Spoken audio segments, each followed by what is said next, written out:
Canelo jab effectively, hard. The guy wouldn't have been able to come in because the guy was coming in because he wasn't worried about Canelo's jab. So he got more aggressive, he got brave. If he's not jabbing, he has no defense. If he's not going to jab, the guy's going to walk right in him like he did. Next fight, use a jab, different fight. I think it's the wrong move, but he couldn't handle a 154-pounder the way that he was handling everybody else before. And Madrimov is not Canelo. Canelo's been used to fighting all the bigger guys, and he's done very well with the bigger guys. How did you go back in the 60s? Yeah, well, listen. Canelo is big. And shout out to Crawford stepping up. But does Crawford have to be worried about more things than just boxing? Mike Tyson praises Canelo Alvarez and highlights his techniques, describing Canelo's style as sharp, powerful, and designed to break down opponents. Tyson warns that Terence Crawford is stepping into dangerous territory by facing a fighter with Canelo's precision and knockout power, even predicting that Alvarez could stop Crawford. According to Tyson, Canelo's skill set is on another level, making him one of the most dangerous challenges Crawford has ever faced. Lance going to outbox Canelo Alvarez. No. He's going to get so. He's a friend of ours. So I hope. Look how pretty he's your friend. You're going to his funeral. Pretty. He's white. He can box. That's slick. He looks like some Floyd Mayweather shit. Look at him.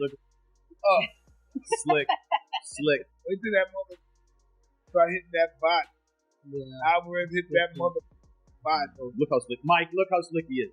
Oh, he's Caleb buried his daughter when she was 2 years old. Yeah. He's got that killer attitude. Them boys, your white. Woo! Again, that's part of the marketability. Oh yeah. The complexion is white. You're not used to seeing somebody like that do that well. He had the complexion for the protection, but he was this next.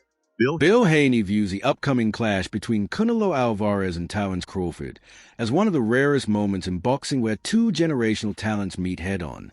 He explains that both fighters are already established as greats in their own right, making it nearly impossible to pick a winner until they actually share the ring. On one side, Canelo's dominance across multiple weight classes has cemented his reputation as a complete fighter capable of adapting to different styles, while on the other, Crawford's rise through divisions with an undefeated record and precise technical skills showcases his own greatness. Haney's neutral stance reflects the mindset of many within boxing who believe this fight will not only determine who is better on the night, but could also reshape the entire conversation about legacy. Canelo Crawford, what's your breakdown of the fight? Canelo against Crawford, what's your breakdown? Man, when you talking about these big fights, you whispering. You said Canelo and Crawford. Yeah. Man, come on, man. That's the biggest fight, you know what I mean, in boxing right now. Canelo and Crawford. Crawford stepping up. Man, it's so big, you got Muhammad over there saying something about it. That's how big it is. He came off the bench from the 60s. Right, Muhammad? You go back in the 60s? Yeah, well, listen. Canelo is big. And shout out to Crawford stepping up. But does Crawford have to be worried about more things than just boxing? Absolutely. Let's go. I didn't say he has to do any accusing. No, we do that. But I'm saying is, let's worry. If he wants what happened to Devin just came out and said the damage is done after the fight. You can never go and repair that.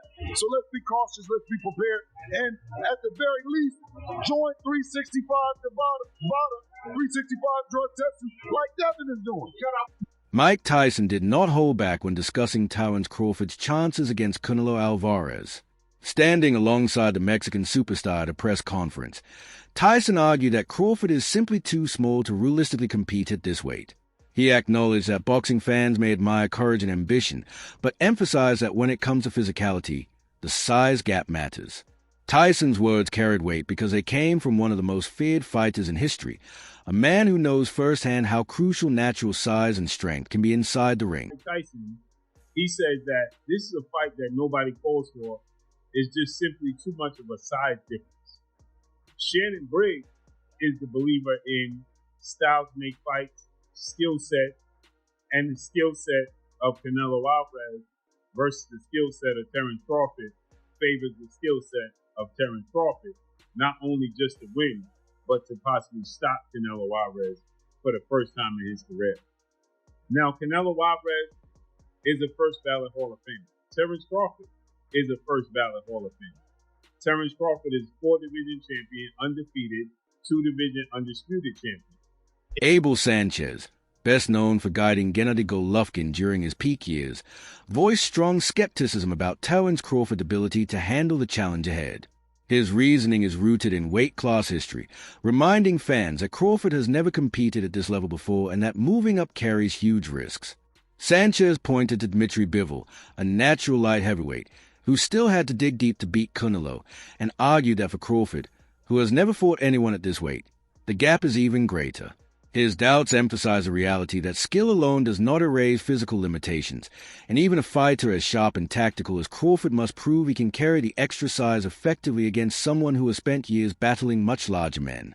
This perspective underscores the razor-thin margin between ambition and danger in boxing. Hall of Famer. I just think that moving up in weight without having fights to merit that, I think it's the wrong move, but he couldn't handle a 154-pounder the way that he was handling everybody else before. And Madrimov is not Canelo. Canelo's been used to fighting all the bigger guys and has done very well with the bigger guys. Nobody's hurt him. He's fought the biggest punch. He fought Gennady. Come on, he fought Gennady twice, really the good fights. And then Bivol couldn't. Bivol hit him with everything. He couldn't hurt him. So how's Terence gonna do that? I don't think he can.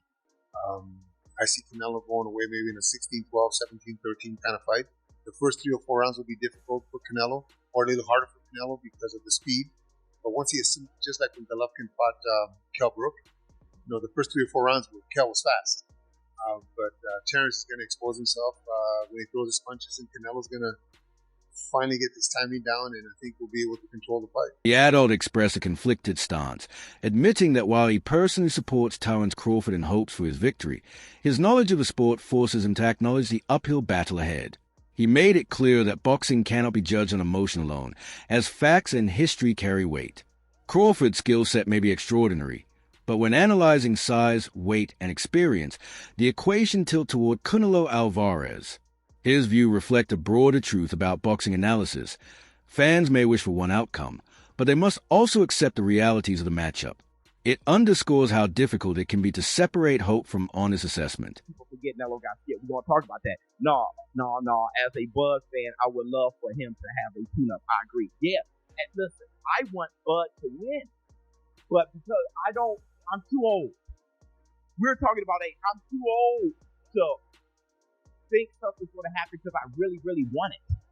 I've been living on this hope for too long to start believing that shit. I felt that way at 9 years old. But shit don't happen because I just really, really want it. I can't say it. Let me see. You got to play the Damon Wayans smart clip. Yeah, you're right. Yeah. Let me see.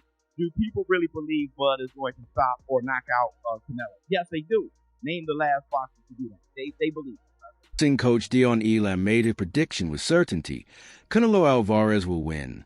He pointed to Canelo's history of sparring with and fighting much bigger men as a key reason for confidence, noting that Alvarez has absorbed heavy punches from naturally larger fighters and continued to march forward, a quality that cannot be overlooked when assessing a matchup against a smaller opponent. Crawford, for all his technical brilliance, has never been tested in that way. Elam's reasoning reflects a hard truth. Durability and experience against power matter as much as skill.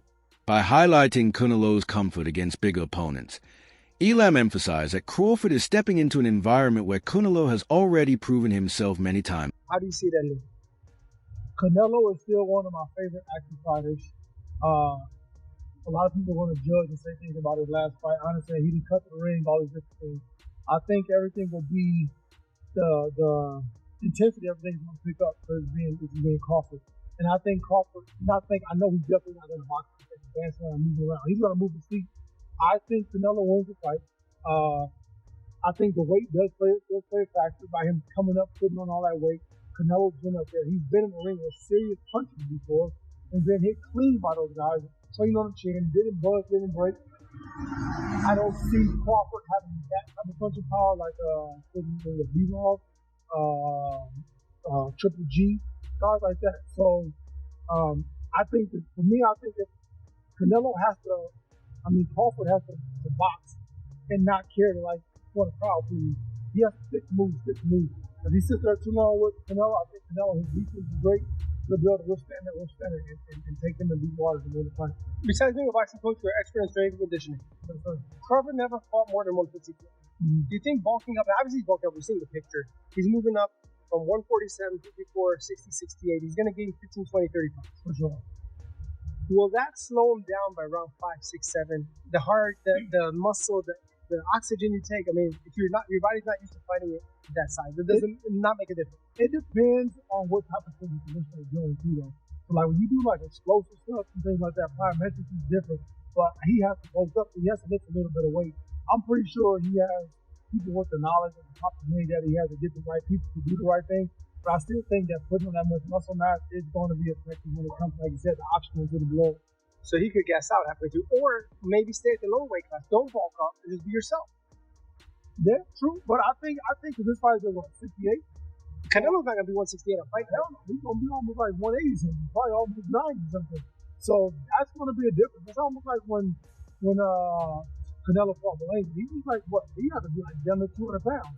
Renowned trainer Robert Garcia raised serious concerns about how Terence Crawford's preparation could work against him. He explained that putting on too much weight too quickly can strip a fighter of his natural gifts, particularly speed and sharpness, which are central to Crawford's success. Garcia also dismissed comparisons to Floyd Mayweather, pointing out that Mayweather never moved up recklessly in size and always fought carefully within his limits. Crawford, by contrast, is attempting to take on a natural super middleweight who has carried his power effectively through multiple divisions. Garcia's warning serves as a reminder that ambition must be balanced with strategy, and in this case, the physical adjustments could diminish one of Crawford's greatest advantages.